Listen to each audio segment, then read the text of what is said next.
So Blake and I met first back in 2019 at Flip Hacking Live, and then we went and we've both been in the War Room Mastermind group for the last like 3 or 4 years now. And so over this time, I've gotten to know him along his journey into boutique hotels and really enjoyed what I'm seeing. And then in that time, I've also purchased a 40-unit hotel myself, and so I've gotten to be involved in the business and I've gotten familiar with some of the benefits. And so some of the reasons that I like boutique hotels so much are I love Airbnb and short-term rentals, and they are getting a lot of regulation and there's a lot of issues with that, whereas a hotel is not going to get those regulations. They're not going to have those issues. They're a full-blown commercial business and you're allowed to do everything that you would want to do with an Airbnb, but then you get all the perks of scalability, like when you buy a multifamily apartment complex and you get one roof for 100 doors instead of 100 roofs for 100 doors. And so economies of scale, Airbnb, income potential, minimal regulations, and all of the other benefits that come with this make it one of my favorite, if not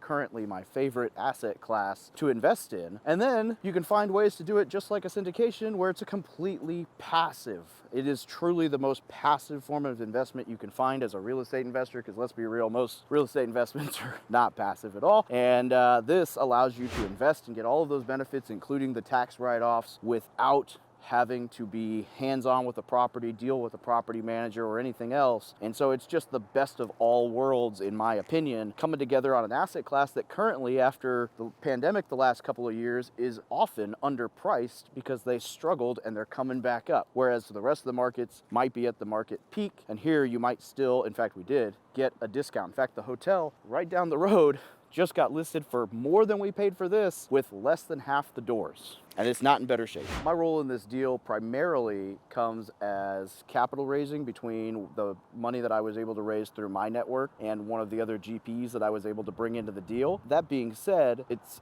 actually going to be a lot more involved now that we've purchased the hotel. So I'm going to be helping with like the Google business page, some of the marketing strategy, a little bit of the operations, just kind of from a strategic standpoint. I'm not necessarily the best at managing the operations side, but having owned a hotel, I've seen a lot of the things that we did to improve that. And then I really love the meat and potatoes of like Google business page, Google ads, marketing, and social media. And so I'm going to help expand the revenue that way.